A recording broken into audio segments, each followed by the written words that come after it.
Включваме се с гръм и трясък. Да. Добър ден на всички.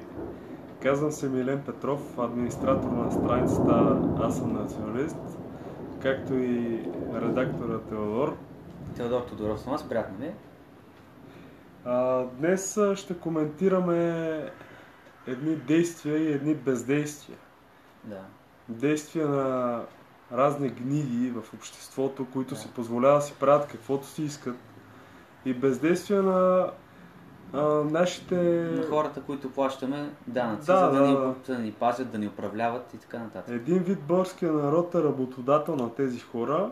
Те получават пари от нас, а не реагират на нещо толкова страшно и толкова... Да. То няма дума, която да изкаже, нали, за това действие. Става въпрос за един господин, който има канал в YouTube и в този канал той облечен с тениска на Сталин, на Ленин и така нататък, реши да запали българския флаг пред парламента, да го запали не от тях си пред камерата, пред парламента и снима това нещо. След като го запали, той си изпика на флага. И това било от негово действие, от негова страна действие срещу парламентарния фашизъм в България, който него по някакъв начин го репресирал. И той призовава османски или руски войски да дойдат и да го освободят, не знам от какво. И чрез тези действия той ги призовава, което според нас е, освен че е против морала на хората, е и против закона. Абсолютно против закона да опетняваш български флаг. Тук има някакъв наказателен кодекс, не ми се занимава сега, но го има в наказателния кодекс. Това е престъпление против държавата, в смисъл това е поругаване на български символ. Това е недопустимо просто. И сега се питаме точно за тия действия, за тия бездействия, защо няма никаква реакция от страна на правосъдието. На властите, защото той трябва да бъде или в затвора, или в психиатрията. Защото това са, как да се изразим, това просто не може такива хора да бъдат между нас в обществото, защото те са заплаха за нас. Да. Между другото, YouTube за какви по-малки неща налага цензура, а той в самото клипче си изважда члена и пикае. И то се вижда на клипчето. И клипа все още си... Клипа седи, не е изтрит от YouTube. А за по-малки неща, за мръсна дума и така нататък, изтриват клипове дори цели канали. От това бездействие също и от страна на YouTube, но все пак ние не сме данъкоплатци на YouTube и може да не коментираме за него. Да. Не е главният проблем. Не е главният проблем. Проблема е нашата държава и хората, на които ние по някакъв начин плащаме чрез данъци, да вършат някаква работа, която те не вършат. От вчера така се бяхме събрали няколко момчета и ние не недоумяваме как може това наистина да се случва. Как може граждани на Република България да си позволяват да извършват такова действие срещу нея. В смисъл такъв, да кажем, че в границите на нормалното някоя трета страна да запали флаг на друга страна или нещо такова, поради някакви външни конфликти. Обаче граждани на Република България, който живее и който 100%, защото тази гнида 100% не може да работи някаква нормална работа и се издържа с някакви такива социални помощи и глупости, 100% смуча от тази държава и той да пали българския флаг и да пикае върху него. Де факто той е смуча от нашите данъци. Абсолютно.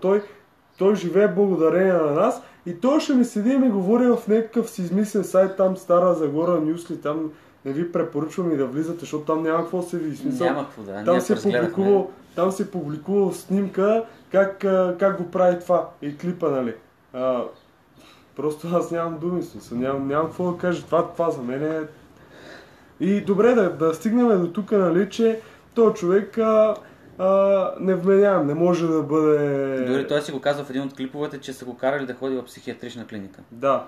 Да предположим, че наистина има свидетелство, че е невменяем. Добре, защо няма други действия? Има психиатрични отделения, има клиники и така нататък.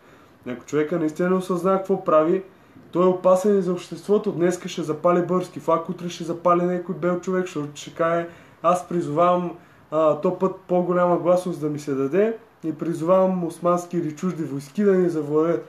Кой си ти, че призоваваш каквото и да било? Некъв очилат гнусар. По принцип това е противозаконно да призоваваш война. Като цяло. Защото той е един вид... Значи... Това са убийства. Да. Никога до сега това не съм му разказвал така в, да кажем, по-широка публика, защото съм сигурен, че нали сега ни гледа 10 човека, но след края на клипа ние ще го оставиме и ще го видят достатъчно хора. Никога не съм разказвал тази история, обаче аз когато бях на 17 години, имах интернет сайт, не знам, някой от вас най-вероятно са го чували, казваше CNS Front. В този сайт аз публикувах най-различни новини. Наистина тематиката беше строго националистическа, нали, и нали, общо се разглеждаха проблеми на България, както така и етнически проблеми. От една от статите явно засегна някой интерес и както си почивам, нали, спа си, то нормално 7 часа сутринта и ми се чука на вратата. Бам, бам, бам, силно не е чукване, а направо и умруци по вратата. Да, като се направо все едно ще разбиват още малко. Поглеждам аз на шпионката и виждам 12 ченгета. Нали, някои униформени, някои не, някои там, примерно такива, как да се изразя, примерно свидетели, нали, взети от улицата и така нататък. Отварям вратата, Милен Петров, викам да. Викат, имаме заповед за обиск, данете едно такова листче, от съда, подписано всичко. Влизат в нас, взимат ми компютри, монитори, взимат флашки, един настолен, един лаптоп. Общо взето пълен обиск на апартамента, книги с историческа стойност, в смисъл такъв смисъл, абсолютно всичко беше взето за времето от 6 месеца, беше държано в полицията. В разпитите, нали, имах снимки, в смисъл такъв, следели са ме, проучвали са ме за какво, защото съм публикувал новини, реални истории, които се случват.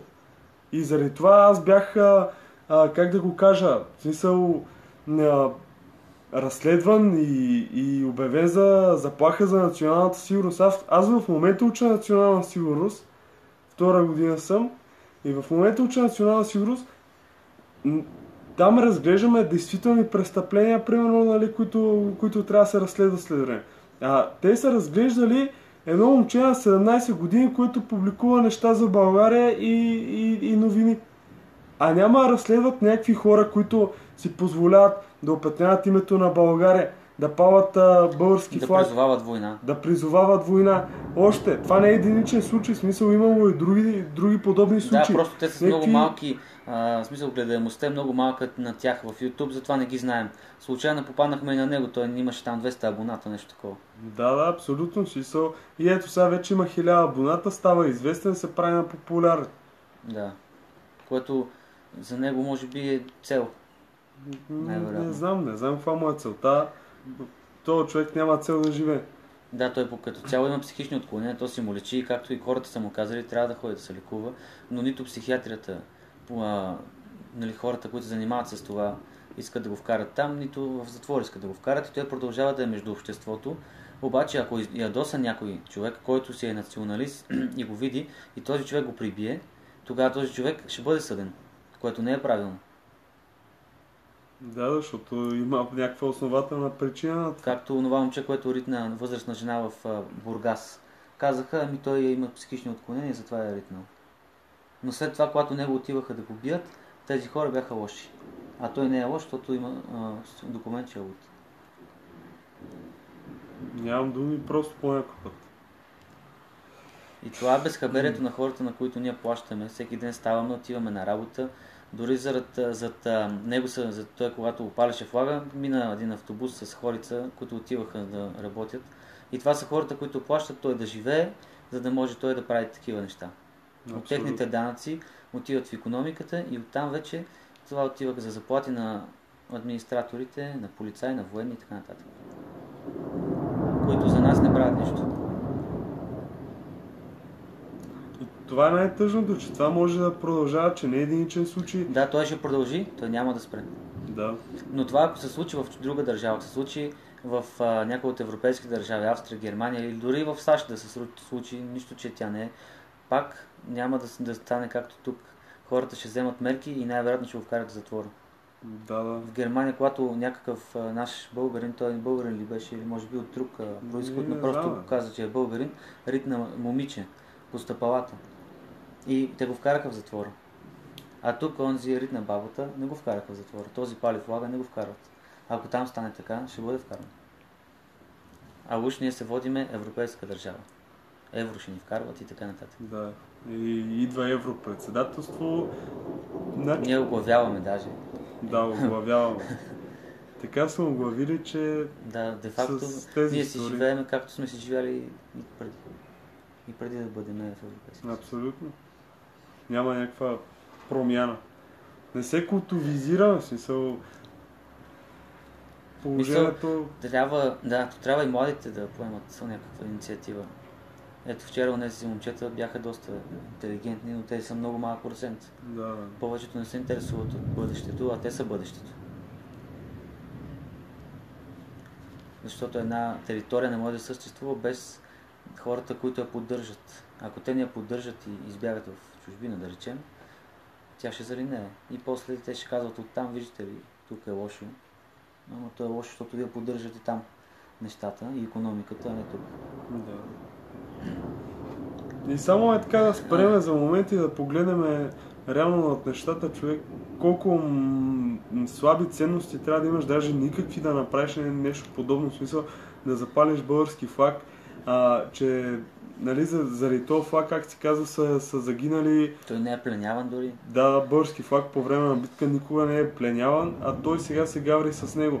И, примерно, някакви циганета там се гаврят с светините ни, просто с Ботев, с Левски, средни пръстове срещу паметници и така нататък. До кога? Мисъл, вече наистина е банално да казваме до кога ще го позволяваме това. Трябва просто да се действа, защото положението отива на зле. Мисъл, самия закон трябва да действа. Нали, така да се изразим. Да не е пък като mnoзи да излезе, че призовавам сега. Самия закон трябва да действа. Също така да ви кажем, че може да оставяте коментари като въпрос, ако искате да ви кажем, ако искате да питате нещо, да ви отговорим, ако сега не се включите, задайте въпроса. Ако искате в лично съобщение, аз съм националист, попитайте каквото идея, дори да е нещо свързано с история, да речем, ние ще направим предаване върху всички въпроси, ще ви отговорим на всичко. Дори да ви интересува някой исторически въпрос, ние може в момента да не знаем, но ще разучим и след време ще направим предаване, ще ви обясним и така. Не само за социалните теми, нали, от сега. Въпреки, че те са по-належащи. Да, в момента са по-належащи. И нали казват, че колкото по-назад се взираш, толкова по-напред ще видиш. Тъй, че ако искате и за миналото, ще им разказваме всичко, каквото кажете. Важното е да се създадат едни ценности, едни сантиментални стойности, да се спомни културното наследство и да не се случват повече такива гафове, като с този господин. Да, защото това, примерно, хайде българите да си замълчиме, нали, да си затвориме до някъде очите. Случило се. Ама той е луд, ама той е болен, ама той, примерно, е необразован, ама на мен е писано се да се оправдават някакви хора. Он е, примерно, бил инвалид, не могъл да работи и взима цел живота от държавата. Смисъл, при някаква доказана болест и така нататък, което действително да пречи, разбирам. Обаче при някакви такива схеми си правят човек, примерно, циганите да не работят, важното е да взимат 300-400 лева социални цял живот и само смучат от българския народ. Този, който наистина е инвалид, за него не остава почти нищо. Абсолютно. И замислете се и за друго. Като ги виждате да просят всеки ден, да речем, че не всеки ден му е пълна шапката, но имат през ден, да речем по 40-50 лева, че са напълни шапката. Къде отиват тия пари? Това на месеца са колко? 700 лева, може би и да ги събира. Да. Ако не всеки ден взима. Обаче аз знам къде отиват. За тъгъла съм виждал как седи главния циганин и той взима парите и после го връща пак да проси и малкото, и голямото, и всичките. Абсолютно, по булевард България в София, когато карате, няма абсолютно шанс да не забележите. Посока Сливница, посока Бояна, няма значение. Навсякъде. Просят си и те с това се занимават. Организирана просия. Вие им се връзвайте, човек да им оставате вие си мислите, че като им оставите, ще им решите проблема, но вие не им го решавате, защото това е една схема, която де-факто той се едно му плащате да живее по този начин. и финансирате това той да е безделник. Да. Прав, здрав човек, нали? Вместо да хване на цепи дърва, примерно за 700-800 лева, има всякакви работи в момента. Примерно, нали, всеки казва, няма работа, няма пари, няма работа. Действително, пари няма. В смисъл, ясно е, като работите, ще работите за 500-600 лева, нали, като сте без квалификация. Обаче, въпросът е друг, че ще работите за тия пари. Няма да си седите вкъщи да цокате социални помощи, няма да сте на улицата да просите, нали? Но така го правиме ние, а някои други избират другия вариант. Или, примерно, ще крадат, ще убиват и някакви такива. И то какви убийства, примерно, за 10 лева? Да.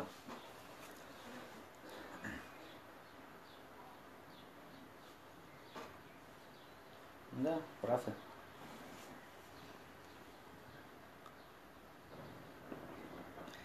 Те си знаят правата, но другото не си знаят задълженията. Те искат само права да имат без задължения. А ние да сме тези без права, а с задължения. Това също е проблем, който трябва да се реши. Те за мен не си знаят права. Те знаят, примерно, някакви отворени вратички и то защото как да се изразя по-ясно да ме разберете. Те живеят живот, който е държава в държавата. Те си имат вътрешна общност в държавата и от тази общност се знае едно и се прави от цялата общност, взето заедно. Говоря за гетата. Абсолютно едно и също, еднообразие.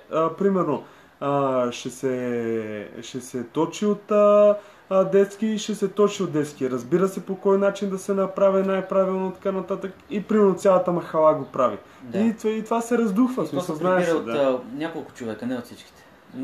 Не можеш да ги нахраниш, защото ако този човек, който проси, живее от парите, които му даваме, той най-вероятно на втория месец ще има достатъчно пари, за да не ходи да проси поне една седмица. Може би и повече. Той ще събере 1000 лева. Обаче тези пари се прибират от този, който го е изпратил и на другия ден той пак няма пари и пак проси. Нещо такова. Мисля, ние не сме точно професионалисти в нещата, които говорим. Ние сме хора като вас, които имат мнение, както и вие имате, и го изказваме.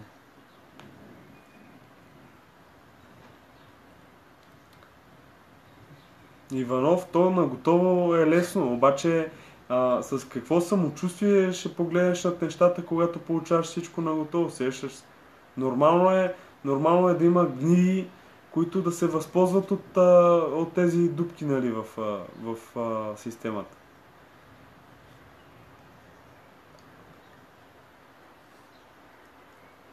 И то лошото е, че това вреди, защото като чакат на готово, то свършва. И тогава отиват в друга държава, чакат там на готово, там свършва и така през целия свят, докато всичко не свърши. Да. Докато те не почнат да дават те нещо в икономиката, няма как да има. Навсякъде ще им бъде гадно, ще казват тук вече няма, а е на ново място. Половин живот, за да живеят след 2 месеца цяло. Да. Значи аз не искам да се хваля с това или да прозвучи като някаква хвалба, но примерно и двамата учиме, нали, аз примерно съм редовно, той задочно. Така ми се налага на мен, да. Той учи с история, аз уча национална сигурност. Да, за Великотърновски университет уча история и география. Да, аз примерно в юзото. Но и двамата работиме, ние нито чакаме на майка ми и на баща ми, нито той чака на майка си и на баща си да му дават пари за учене и така нататък, както повечето правят. Да. И двамата работиме, занимаваме си с други неща, занимаваме си с страницата, аз съм националист, опитваме се да ви отваряме очите за много неща и всичко го правим това, за да имаме някакво бъдеще, да имаме някакво самочувствие. И там някакви гнии, те точат от България, точат си от финансовия резерв на държавата, както се казва, и си живеят с това като паразитчета, като кърлеш на куче закача. Да, точно така.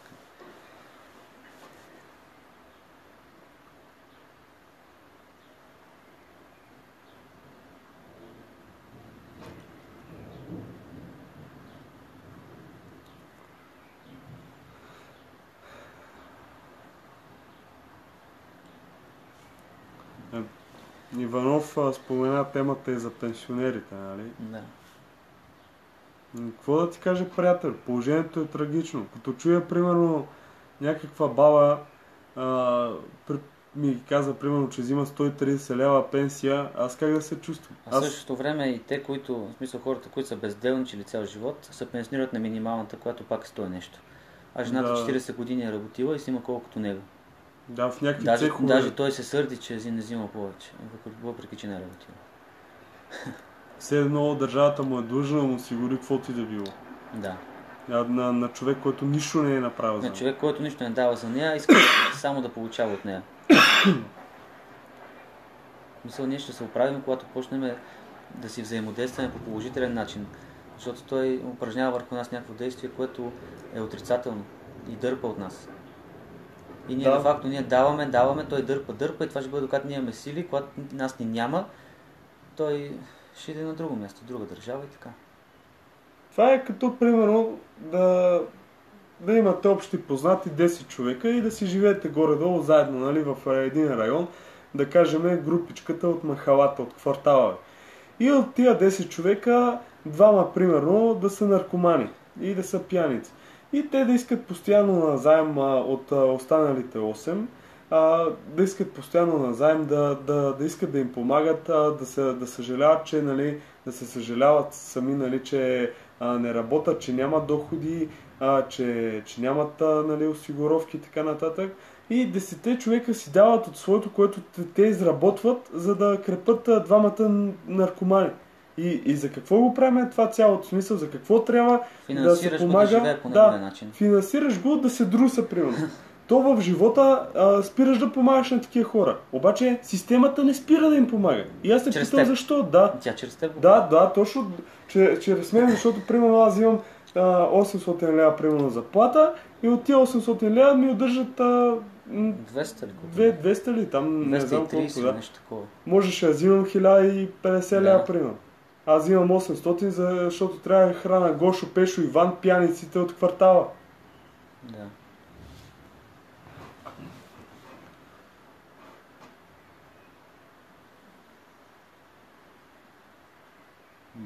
Да, той е прав за всичко, което казва този човек.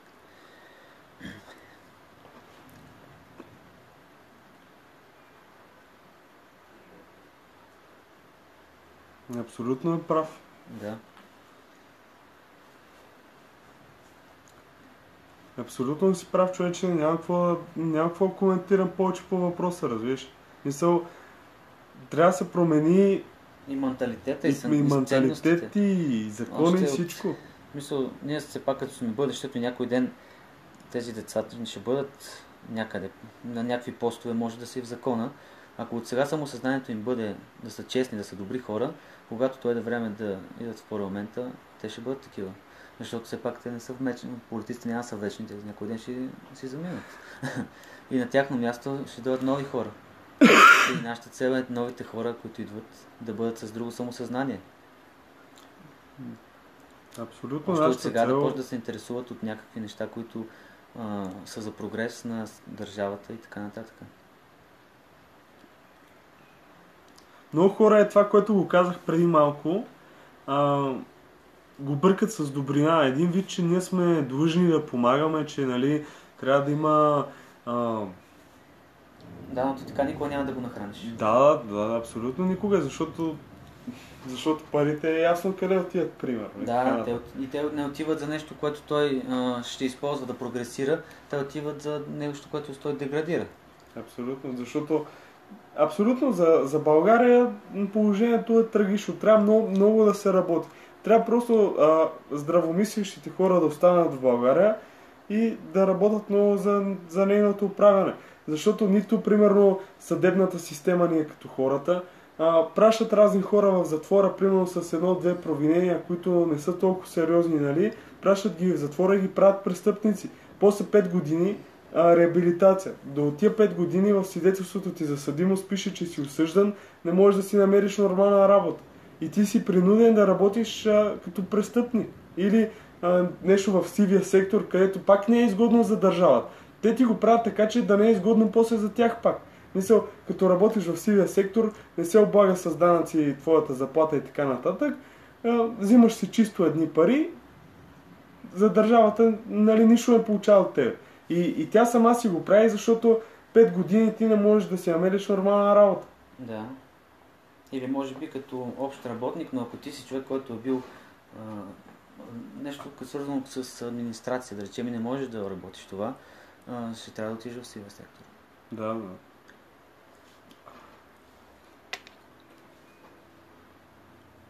Това е лошо, да. Хем знаят, хем не се обединяват. Това е проблема, да. Трябва да бъдем единни и да знаем, че имаме една цел, която да следваме. Но това е, че повечето хора мислят, че тяхната цел е различна от другите.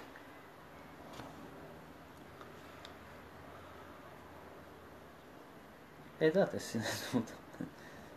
Абсолютно. Да. Истинските бандити на свобода и превръщат някакви обикновени хора в престъпници. То е ясно. Да, те няма как системата. Това беше за съдебната система, образователната система. Там нямаме думи вече. Какви работи пишат в учебниците? Поправки в учебниците, купуване на дипломи директно от училищата, в смисъл такъв, чакаш 4 години да ти минат, примерно, годините, които трябва да минават и получаваш диплома, в смисъл един път не се явяваш. Има си дневници, ти присъстваш в класа под някакви формуляри. Освен отива на заведение, поръчва си храна, не опитва от нея, взима касова бележка само, че е опитал и че е платил и си заминава. Така е там. Влиза той в образованието, нищо не прави, взима дипломата и си отива. За каква корупция говорим, не може да си купиш дипломите директно от училището. Отделно, че по-провинциалните училища, те абсолютно са под всякаква критика повечето. Хайде, нали, в София, да кажем, в по-близките градове, нали, по-големите градове, Варна и така нататък, да кажем, че има, нали, по-елитни училища, където наистина учат децата на нещо. В останалите, те пълнат децата на главите с някакви абсолютно някакви глупости, които нямат абсолютно някакъв смисъл. Не учат децата на нищо. Всичко, което са научили, са забравили после. И те си преминават годините. Не е проблем. Ще минат и матурите после. Обаче въпросът е какво става тук.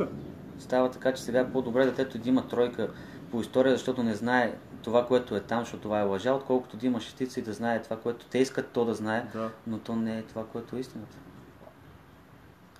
Защото те искат да ги, в смисъл, като ги зомбират с това самосъзнание, по-лесно ще ги манипулират след време. Да, примерно, османско съжителство и някакви такива работи. Няма как това да се докаже, че е било съжителство, понеже на вашите дядовци, които все още на някои от вас са живи, може би на повечето, неговият баща или дядо му е разправил как той е бил очевидец на кланетата.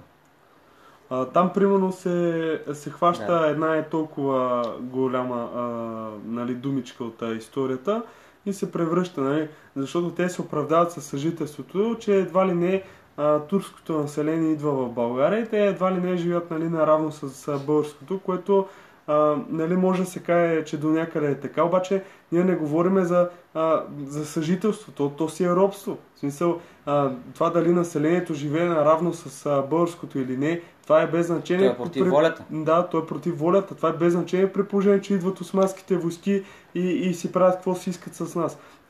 Как можете, примерно, да взимате една думичка от историята и да променяте цялото значение? Това си е робство, то не може да се промени само защото примерно е имало някакви хора, които наистина са живяли, нали, с българите къща до къща едва ли не и какво е това?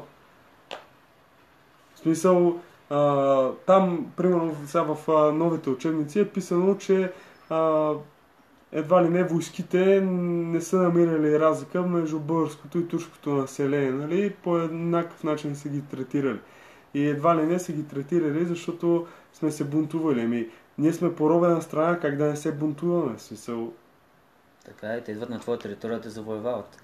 И ти се защитаваш. Ние не сме ходили да завоеваваме. Никой не се защитава от нас. Ние защитаваме. А сега за това, което казва, че сме дошли, сме направили държава тук, ние не сме направили държава, като поробваме византийското население и да ги репресираме 500 години. Ние сме направили държава, обаче тя си е отделна от тях и не ги закачаме за нищо. Не, те после ни закачат и си водим войни, но не сме дошли с тази цел да ги завоеваваме. Просто къщи земя, на която да живеем. А те не идват да вземат къщи земя, на което да живеят и да речеме да ни плащат някакъв данък за него, без да има кръвопролития. Те идват, заробват ни кръвопролития и после искат това да се изтрие, защото може би сега вече пък не е удобно за властта това да се знае. Но как да го изтриеш? Те по всякакъв начин, това също искам да го кажа, че по всякакъв начин се опитват да потискат хора като нас и във Фейсбук, и в живота, и навсякъде. В смисъл такъв, публикувам аз лично в страницата някаква снимка за... Петлюв ден. Да, Петлюв ден, примерно. Блокират ме 30 дена, аз да не мога да си публикувам в страницата. Да. И затова трябва да имаме по 2-3 профила. И ние трябва да имаме по няколко профила.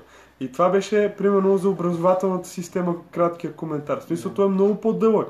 Но няма какво се вкарваме в разсъждение. По принцип, хората повече от половин час предаване биха го гледали, защото нямат нерви. Така че ние да говорим толкова много няма смисъл.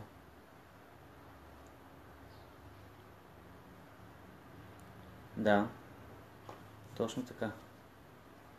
Даже сме възнаграждавали който от нас. За Мишо Шумара или там какъв е, изобщо не искам да коментирам, защото той е просто под нивото да правим какъвто и да е коментар за него. Това е един мъж с комплекси. Когато бях на 16, имам още чатове, даже съм и в профила качени. Когато бях на 16, той ме заплаши, че ще ме бие с охраната си, защото аз живея в Перник, нали, родом съм от тук. И той, цитирам, каза ми, цялата ми охрана е от Перник и знаеш какво ще ти случи, някакви такива. Така че изобщо не искам да коментирам Мишо Шамара, мъж без топки. Поставен, невероятно. Но Иванов също е бокаш. Всички сме така. Всички сме така, да. Блокирани. Запушват ли устата. Да.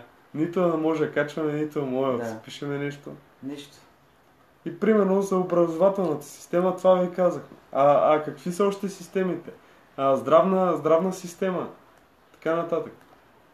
Постоянно има проблеми и с тази насока. Да. Постоянно. За политиците има правителствени системи, правителствени болници. Неща, които ние не сме сънували. Аз не мога да приема да има такова разделение на народ. Не мога да го приема. На някой да се обръща по-голямо внимание, защото еди си кой е избран от нас. Да. И финансиран да управлява от нас.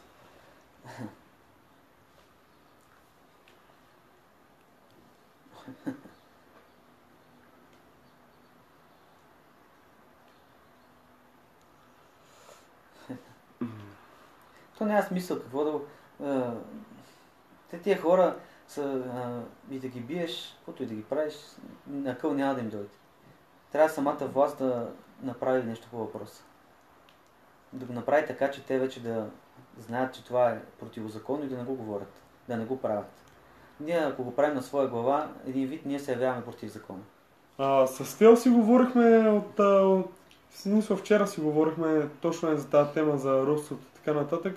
И ти каза нещо много на място. Каза, ние как да го забравим робството, нали, за толкова кратко време, примерно. Те казват, минали са 100 години, забравете. Обаче евреите, при тях са минали 80, не забравят. Другото, което е, техните злощастни случки са се случили на територия на чужда държава, в която те са били. Нашите инциденти са се случвали на наша територия от държава, която е дошла ни пороби. Мисля, че нашето е много по-жестоко. И примерно това за Холокоста сега, примерно ако тръгнем да го спорваме по някакъв начин, това е противозаконно. Веднага ще за страницата. Ние да е противозаконно, това в смисъл да не е противозаконно да казваш, че нямало робство. Да е било противозаконно да оспорваш Холокост.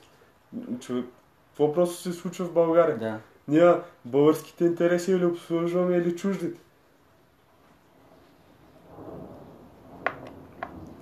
Или задокеанските.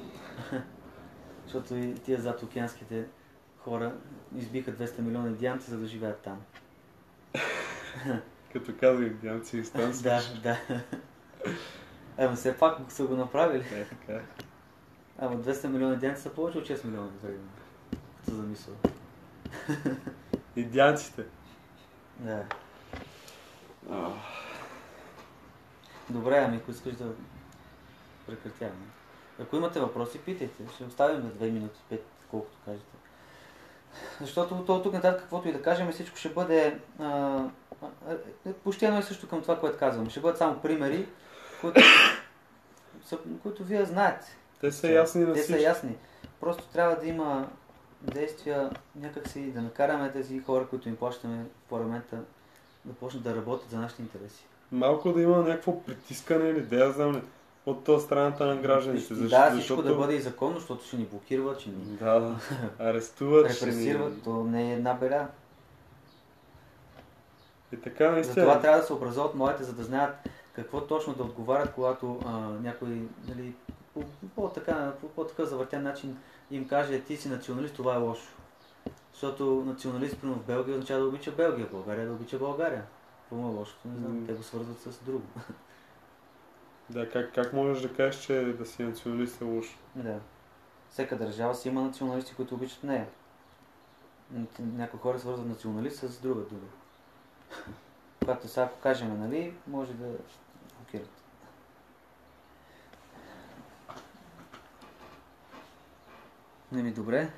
Добре.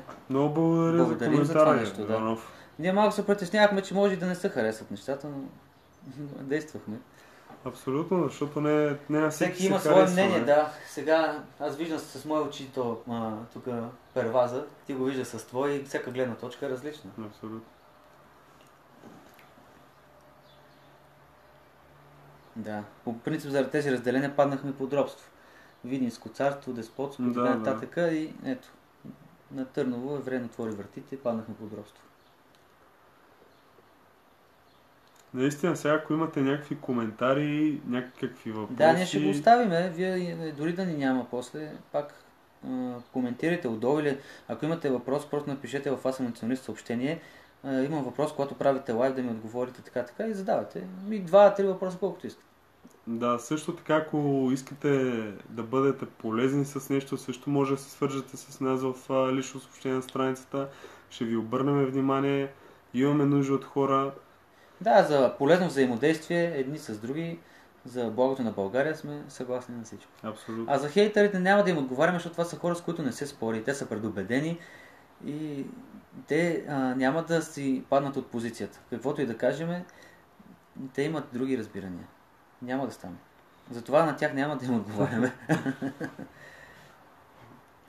Ще обърнем внимание на всички, които искат да направят нещо добро за България. В смисъл, преди човек да върши каквото и да е, трябва да се научи да дава креативно изражение на работен процес, който да бъде акумулиран от преди това организирана в мозъка му информация.